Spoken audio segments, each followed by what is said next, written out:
मैं भी भारत की टीम उत्तर बस्तर कांकेर जिले में सविता और चंद्रशेखर की शादी में शामिल होने पेवारी गांव पहुंची। यहां पर हमारी टीम का अभिभूत कर देने वाला स्वागत हुआ।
नमस्कार, स्वागत है आप सभी का मैं भी भारत में। आजकल हम छत्तीसगढ़ में हैं और आज पहुंचे हैं उत्तर बस्तर के अंतागढ़ ब्लॉक में और यहां पर हम आपको मिलवाएंगे गोंड आदिवासियों से। आज के एपिसोड में बात करेंगे उनकी भाषा की, लोकगीतों की, उनकी संस्कृति की, रीति रिवाजों की। मादरी या मांदरी नाच गोंड जनजाति का ऐसा लोक नृत्य है जिसमें स्त्री पुरुष मिलकर नाचते हैं। मादरी नाच के दौरान संगीत के लिए कम से कम 18 तरह के वाद्य यंत्रों का इस्तेमाल होता है, लेकिन मांदरी ढोल की थाप इस संगीत की जान होती है।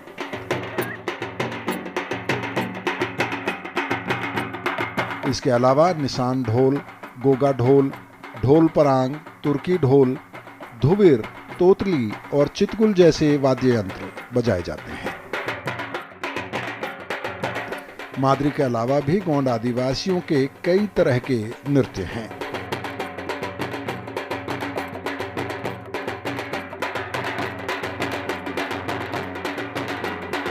लेकिन देवी देवताओं की पूजा से जुड़े कुछ नृत्यों के अलावा ज्यादातर नाच गाना मौज मस्ती के लिए ही किया जाता है,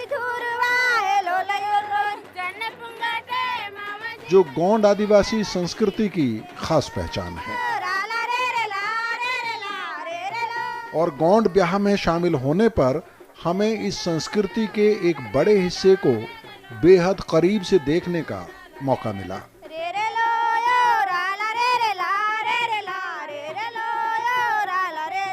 भाषाई आधार पर दक्षिण और मध्य भारत की द्रविड़ भाषा समूह के इन आदिवासियों की जनसंख्या 2011 की जनगणना के आधार पर 1.25 करोड़ से ज्यादा है।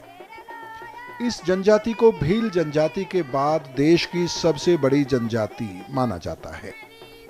छत्तीसगढ़ के अलावा मध्य प्रदेश, महाराष्ट्र, आंध्र प्रदेश, ओडिशा, तेलंगाना और झारखंड राज्यों में बसे गोंड जनजाति में मजबूत गोत्र व्यवस्था मिलती है।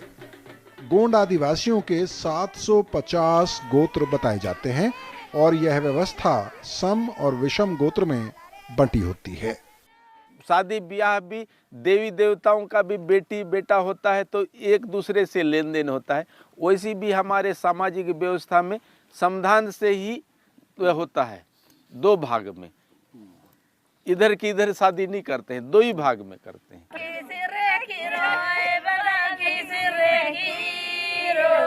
आइए इस शादी की रस्मों, गीतों और लोगों के जरिए बस्तर के गोंड आदिवासियों की सामाजिक और आर्थिक व्यवस्था को समझने की कोशिश करते हैं।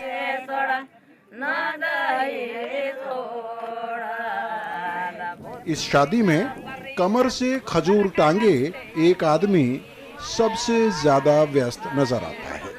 यह आदमी हर रस्म के मौके पर मौजूद होता है। इसके अलावा यह आदमी लगातार लड़की और लड़के के परिवार के संपर्क में रहता है। जो भी लगता है ना तो हमारा दमाड़ धूप करना चाहिए। जो भी गायता पटेल को वहाँ डांट दबाव नहीं है कि हम चपरासी लोग, ये लगेगा, कपड़ा लगेगा, धोती लगेगा, जो भी लगेगा वो हम आज शादी हो रहा है पटेल परिवार में, ये भी पटेल वो भी पटेल हैं। हम गांव वाले लोग सहयोग देते हैं, हम उनको सहयोग के लिए। और लड़की है, लड़का है, गांव के बुढ़ी है, बूढ़ा है, सब अपना सहयोग देना है उसको। अब दो चपरासी है, पहले सबसे फर्स्ट हम आते हैं यहाँ, पहले फर्स्ट में, उसके बाद इन लोग दूसरा दिन आते हैं बारात। महाल्या दरअसल लड़की और लड़के के परिवार के बीच संपर्क और संवाद का काम करता है। यह आदमी बारात आने से 1 या 2 दिन पहले ही लड़की के घर पहुंच जाता है। महाल्या का मुख्य काम शादी की सभी रस्मों को समय से निपटवाना होता है। इनके कंधे पर मौजूद थैला ये पल भर के लिए भी इधर उधर नहीं छोड़ते।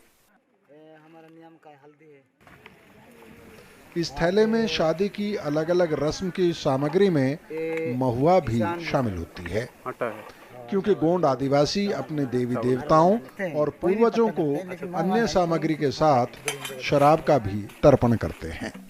कोई मेहमान आते हैं ना तो कोई नारियल पकड़ के आते हैं, अब कोई दारू पकड़ के आते हैं, उसको तरफते हैं। हमारा पूर्वज का देवी है अंदर में।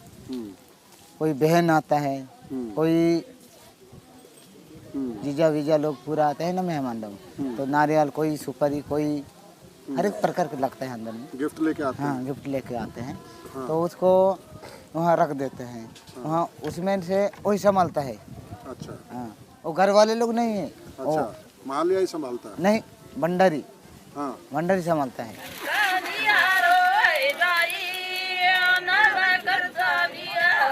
गोंड आदिवासी समाज व्यवस्था में सहयोग और लोकतांत्रिक मूल्य बेहद गहरे हैं। मसलन जिस शादी में हम शामिल हैं, उस शादी में कामकाज को लेकर परिवार से ज्यादा समाज की जिम्मेदारी है। गांव के लोगों के बीच में काम का बंटवारा हो जाता है। लोग अपना अपना काम जिम्मेदारी से करते हैं। जैसे गांव के कुछ लोगों की जिम्मेदारी पानी लाना और खाना बनाना होता है।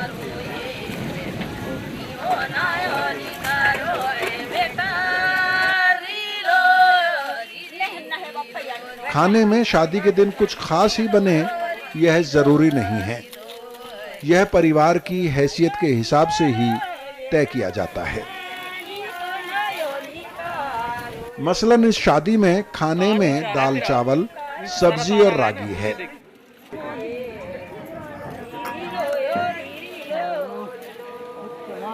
इसके साथ ही शादी में ज्यादातर लोग रोजमर्रा के कपड़ों में ही नजर आते हैं, यानी कि इस शादी में दिखावे और आडंबर के लिए कोई जगह नहीं है।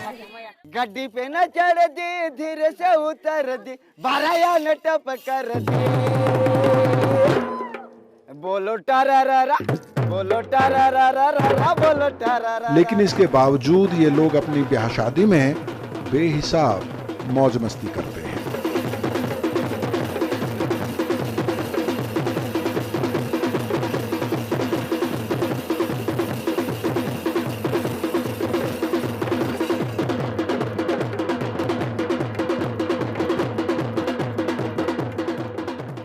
गोंड आदिवासियों की शादी में ना तो फिजूल खर्ची होती है, ना दिखावा और ना ही खाने की बर्बादी। आपसी सहयोग और भाईचारे के मामले में यह समाज बेमिसाल है। सबसे अच्छी बात यह है कि इनकी शादियों में पर्यावरण को एक नए पैसे का नुकसान नहीं पहुंचाया जाता है।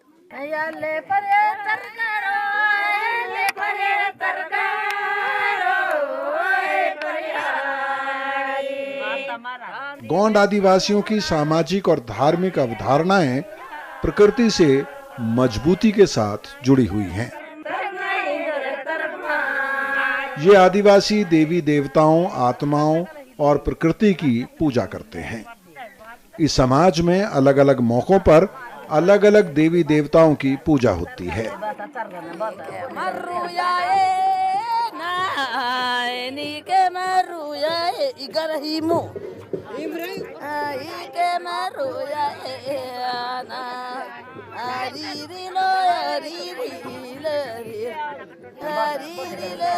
मसलन जंगल के देवता, पहाड़ के देवता, गांव के देवता या फिर कुल देवता। विवाह के मौके पर भी इन देवी देवताओं की पूजा की जाती है। इस धार्मिक जिम्मेदारी को संभालने वाले आदमी को गायता कहा जाता है। गायता की देखरेख में ही मंडप तैयार होता है। शादी में क्या होता है, पहले अपन माता करा जा रहे हैं, पाँव से ऊपर हाथ जोड़ के पाँव पड़वाता है, उसका मुट्ठा मुंदर वहाँ दरवाते। तो कोई भी बच्चे लोग आते हैं, कोई सगा लोग आते हैं, परिवार लोग आते हैं, उसको हम समझ जा देते हैं कि किसको दिक्कत नहीं आना चाहिए, किसको चिंता मत आ जाना चाहिए। ये जवाब देते हैं हम लोग वहाँ दे रहे हैं, अपना टकरी करा माता कर दे रहे हैं, तो फिर आके अपना काम कर रहे हैं। ठीक भाई, इधर भी घर में भी कर रहे हैं। अब दादा पीपी को उसको समझा रहे हैं, देखो भाई सगासी लाते हैं, उसको भी समाज जाओ, संभाल के अपना परिवार को रखा जाए हिसाब से। किसी को दोष ही नहीं होना है, किसी को रटका नहीं होना है, पटका नहीं होना। इसलिए हमारा काम यही रखते हैं।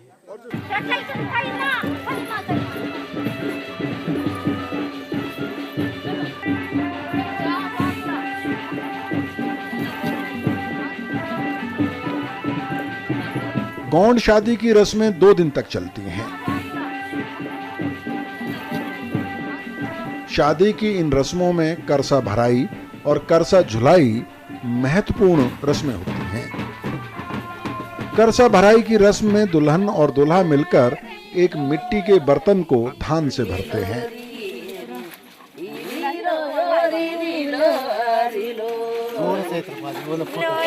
और इस मौके पर महिलाएं लोकगीत गाती हैं। मसलन इस गीत में दूल्हे से पूछा जा रहा है कि वो करसा भराई की रस्म के बदले में अपनी बहनों को क्या देगा।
शाम ढलते ढलते शादी की मुख्य रस्में शुरू हो जाती हैं। गायता खजूर के पत्तों से बने मंडप पर पूजा शुरू करते हैं। यहीं पर देवताओं और पुरखों के लिए बलि चढ़ाई जाती है।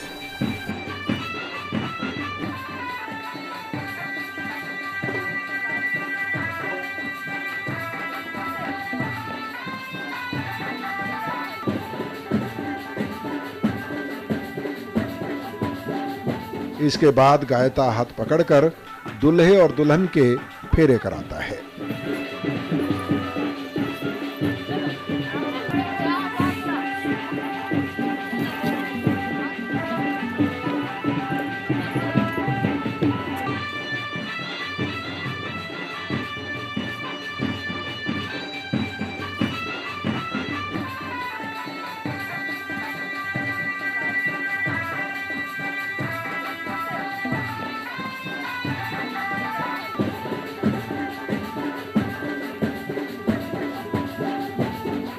फेरे समाप्त होने के बाद इस खजूर के पत्तों से बने मंडप को हटा दिया जाता है।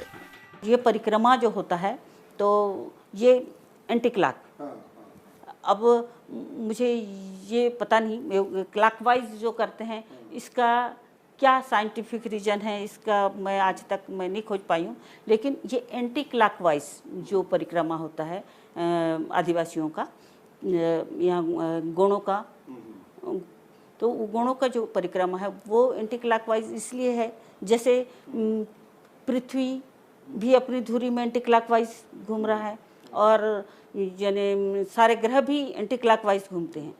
चाहे शादी हो, चाहे कोई भी कार्यक्रम या चाहे मृत्यु संस्कार हो, गायता करवाता है या फिर वो मामा के खानदान वाले करते हैं।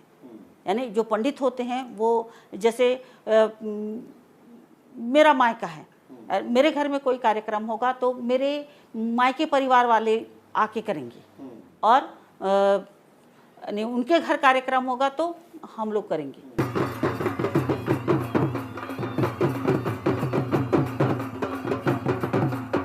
और उसके बाद दुल्हा और दुल्हन अपने सखा सहेलियों के साथ नाचते गाते हैं।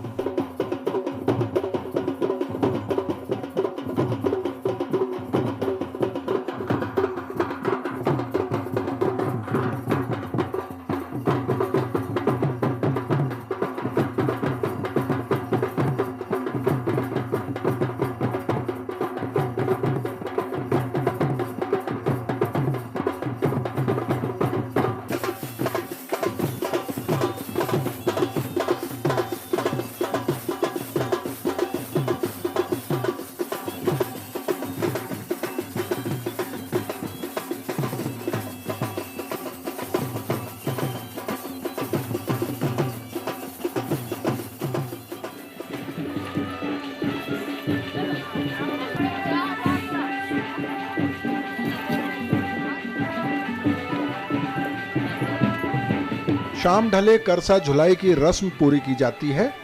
दोनों ही परिवारों की महिलाएं मिलकर करसा को झुलाते हुए मंडप में लाती हैं।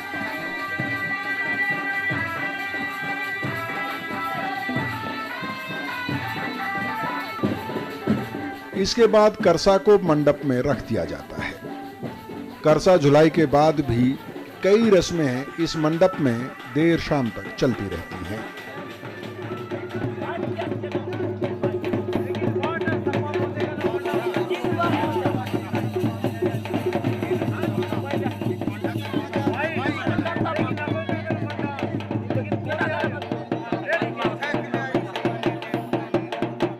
इसी मंडप में गायता अपने पुरखों और देवताओं की आराधना करता है।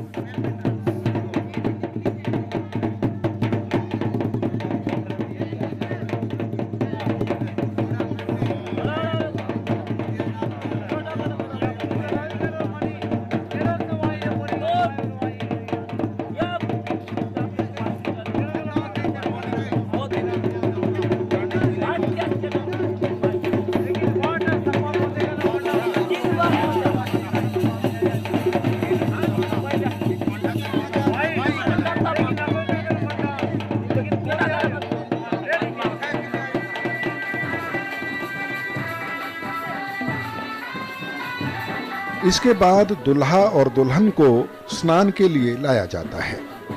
परंपरा के अनुसार दुल्हन और दुल्हे को उनकी बहनें गोद में उठाकर या फिर पीठ पर लादकर स्नान के लिए लाते हैं।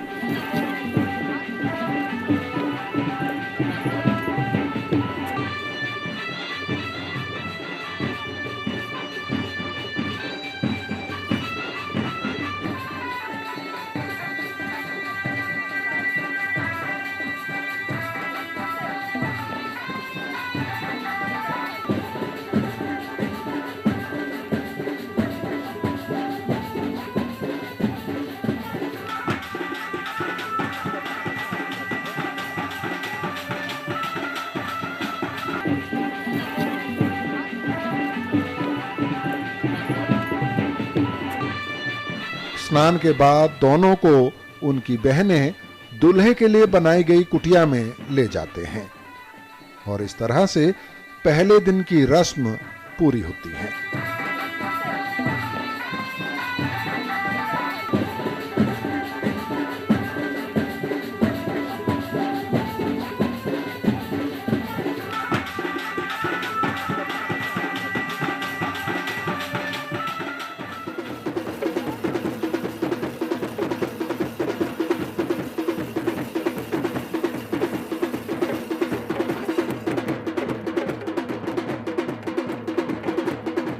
दूसरे दिन तेल उतारने की रस्म की जाती है।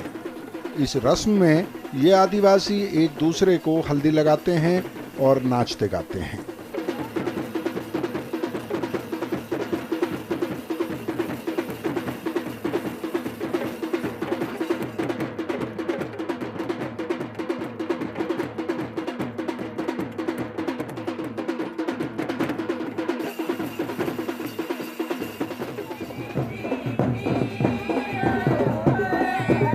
तेल उतारने के बाद लड़के और लड़की के परिवार की महिलाएं आमने सामने बैठती हैं।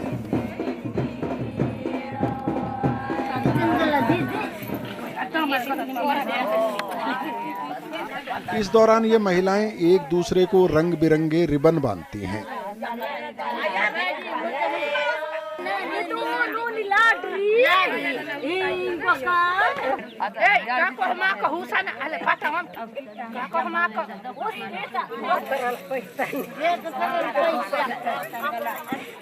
इसके साथ ही ये महिलाएं गीतों के जरिए एक दूसरे से संवाद करती हैं। इन गीतों में हंसी मजाक किया जाता है।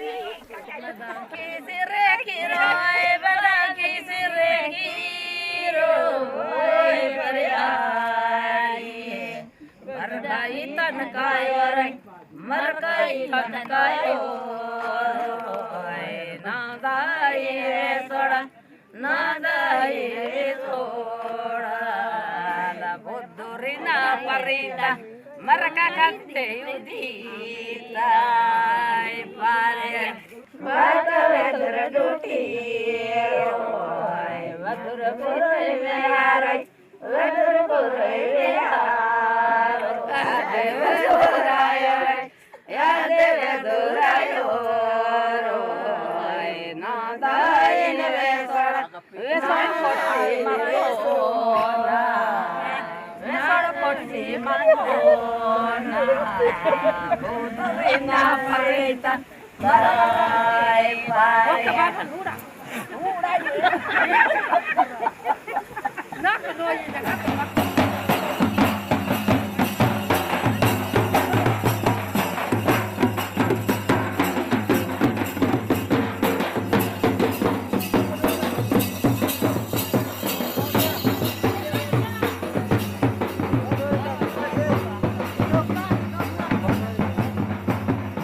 और अब दूसरे दिन की शाम ढलने लगी है और शाम ढलते ढलते लड़की की विदाई का समय हो गया है और एक तरह से ये शादी लड़की के घर पर संपन्न हो गई है और आगे की रस्में अब लड़के के घर पर पूरी होंगी।